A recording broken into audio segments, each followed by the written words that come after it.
So Danny, here with the chairman, I just got to first ask you, top of the National League, Boreham, how does that sound?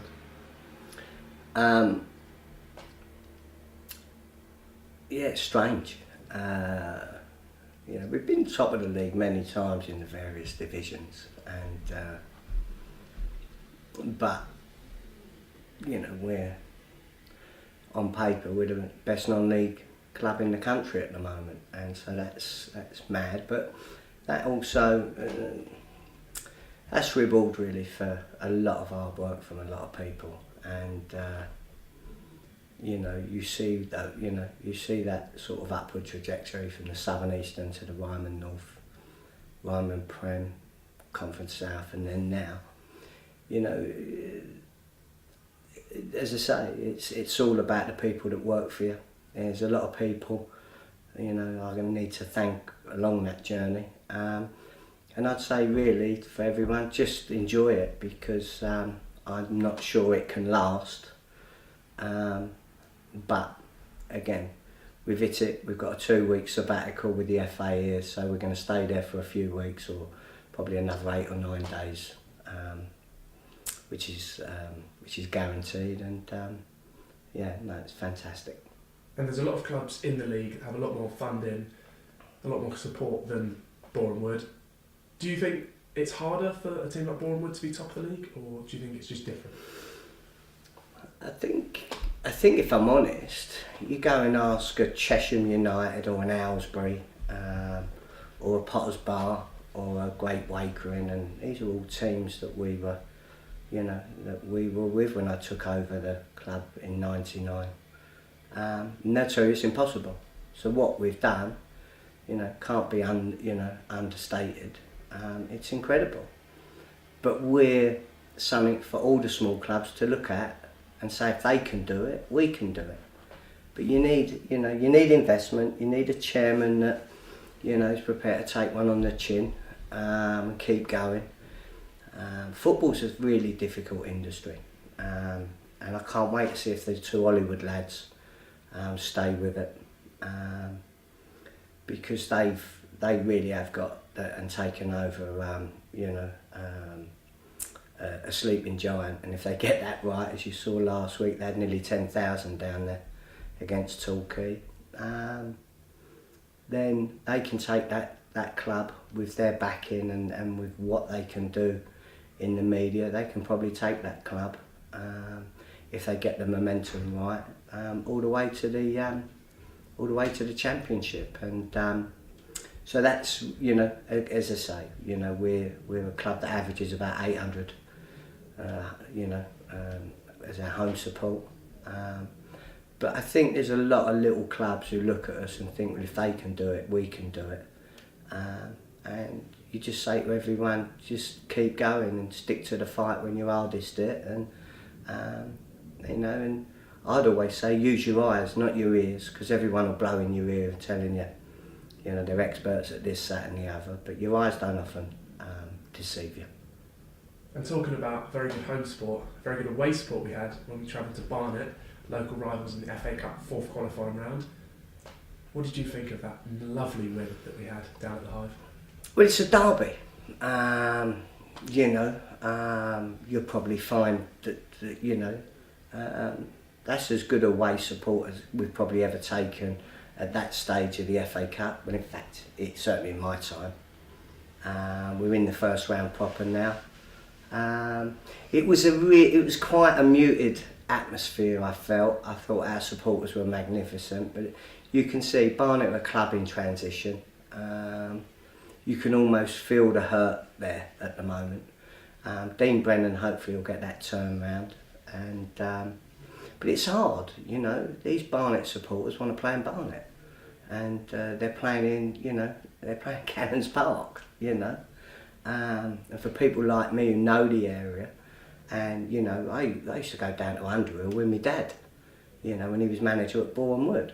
Not that we could afford a player from them, but as you can imagine, an FA Cup tie, for those who remember, at Underhill at Barnet, the place used to rock, especially under Stan and Barry Fry, and when John Margerison and the likes used to play for. So that's quite sad in a way, but I'm sure with the infrastructure that Tony's built and it's an amazing facility. If they can get that right, a little bit like Wrexham, if they can get that momentum going, then who knows how far they can go. And obviously beat Barnet in the fourth qualifying round, so into the first proper round against Eastleigh coming up this Saturday. How excited are you for that game? I'm probably more fearful than excited. You get to the first round proper for a club of our size, and we all want a Sunderland or a Portsmouth. Our friends up at St Albans have got Forest Green and they're on the box. So you want something that can lift a town or excite a town. And not being funny, I mean, Eastleigh are going to be tough as old boots. We played them a month ago. They're big, they're strong, they're organised. And they'll be saying exactly the same about Boreham. The last thing they wanted to draw was Boreham at the App, travelling up from the south coast on a Saturday.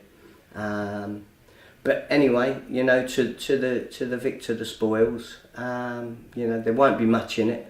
Hopefully we can make home advantage count, and then the excitement can be, you're waiting for the draw for the second round, and again that's when hope springs eternal, and you hope to nick a biggie and maybe become a TV game. So yeah, I wouldn't say I'm hugely excited. I think I'm very respectful of Eastleigh, and I think both clubs would have probably, if they could have done, would have probably liked a different draw.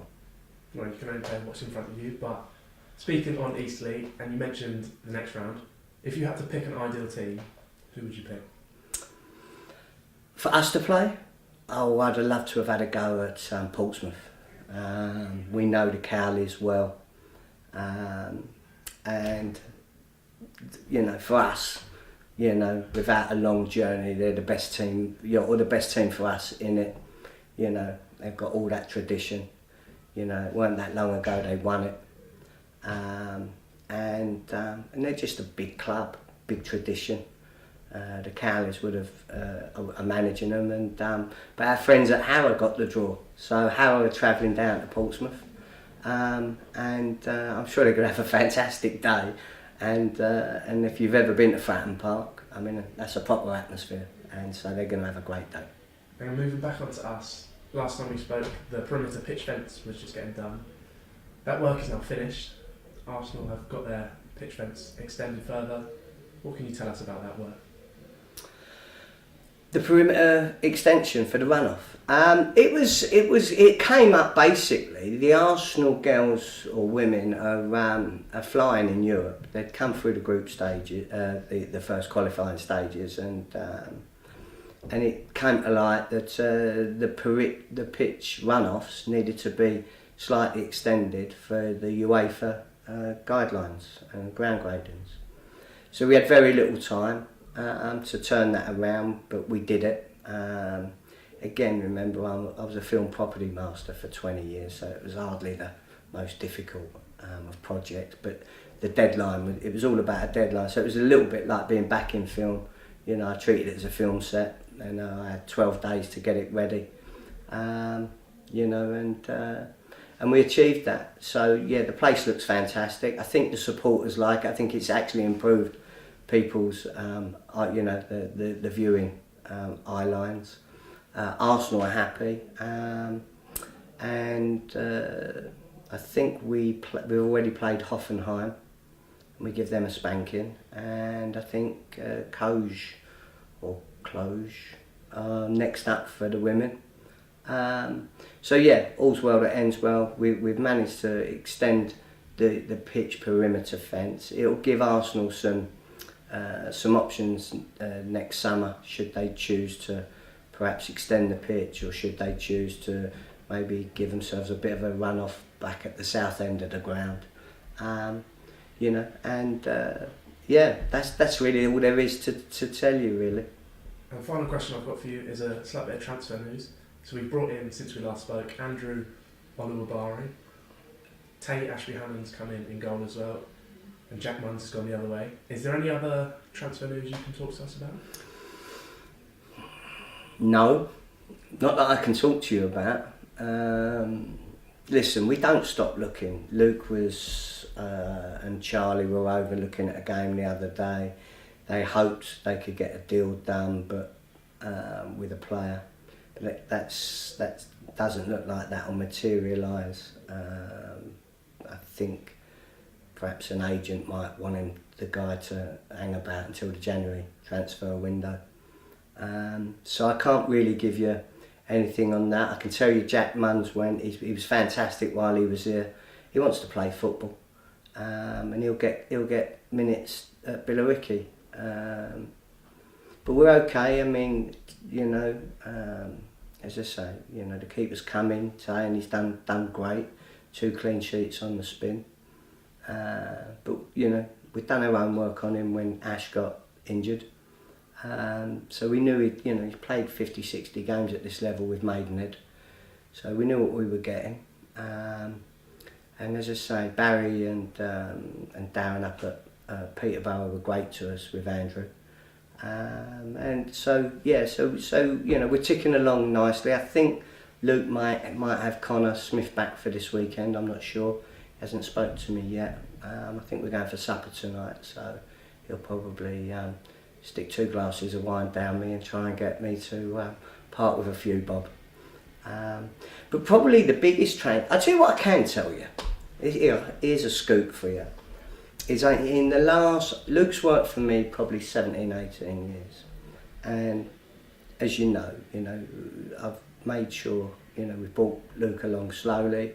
He's done a fantastic job for the football club. He's a fantastic individual and as a person. So we've done the deaths, we've done the christenings, we've done the marriages. We've lost at Wembley, we've won playoffs. There's not much we haven't done. We've gone to the first round of the FA Cup, the second round of the FA Cup, the third round of the FA Cup. And then like red buses, and no one's ever come in for Luke. And yet in the last 2 or 3 weeks we've had 3 inquiries from big clubs to speak with Luke. And on each occasion, as always, I'm a man of my word. I've always told him, on any news which the manager needs to know about. And 2 clubs done everything in the correct manner with their approaches, and one club, a nonsense club anyway.